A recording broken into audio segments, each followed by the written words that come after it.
என்னடா அது சூரிய வெளிச்சத்தில் ஒன்றுமே தெரிய மாட்டேங்குது.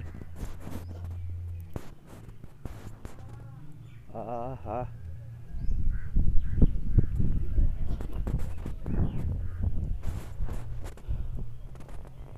ஓம் சிவம். அன்பே சிவம், அனைத்தும் சிவம், முற்றும் சிவம், முடிவும் சிவம், முதலும் சிவம். ஓம் சிவம், ஓம் சிவம். மத்திய சர்க்கார் ஏரி வேலை என்பது பெயர் சூட்டி கொண்டு வந்தது எதற்காக? அனைவரும் இதை உற்று கவனித்து நன்கு உணர்ந்தறியுங்கள். ஏரி வேலை என்பது என்ன? ஏரிகளை அவ்வப்போது அதை சீர்திருத்தினால் மழை நீர் தேங்குவதற்காக தான் ஏரி வேலை என்று பெயர் வைத்தான் இறைவன். பிரதமர் அவர் நெஞ்சில் அமர்ந்து பெயர் சூட்டினார். ஆனால் இன்று நடப்பது என்ன? மாநில சர்க்கார் செய்வது என்ன? ஏரி வேலை இல்லை.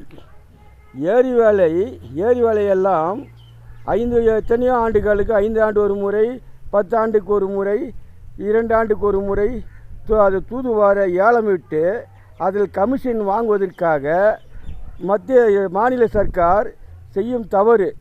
இந்த ஏரி வேலை என்பதுக்கு என்ன தெரியுமா? சூரிய வெப்பம் பூமியில் தாக்கினால் நீர் ஓட்டம் கீழ் நோக்கி சென்றால் மக்களுக்கு பாதிப்பு ஏற்படும் என்று தான் இயற்கையாக இறைவன் ஆங்காங்கு செடி கொடிகளை உருவாக்கி வருகிறான்.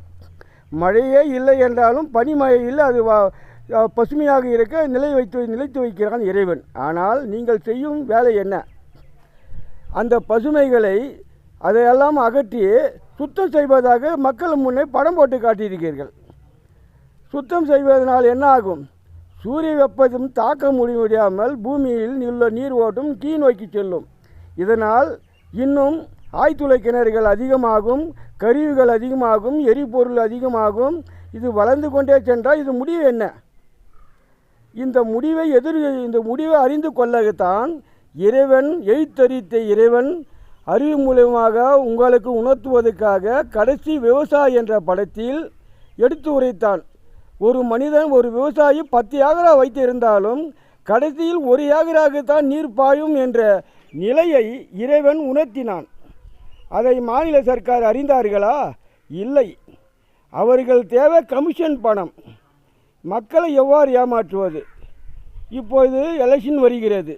இப்போது பாரு, இத்தனை ஆண்டுகள் இல்லாமல் வரும் இந்த நிலையில் அவர்கள் பணம் கொடுப்பதும் அது பல பொருட்களை தருவதும் மக்களை கவரை செய்வதும் இது போன்ற நிலை நீடித்தால் இந்த பூமி தாங்காது. ஆகையினால் இறைவன்தான் இதற்கு தீர்ப்பு கூற வேண்டும். ஓம் சிவம், அன்பே சிவம், அனைத்தும் சிவம்.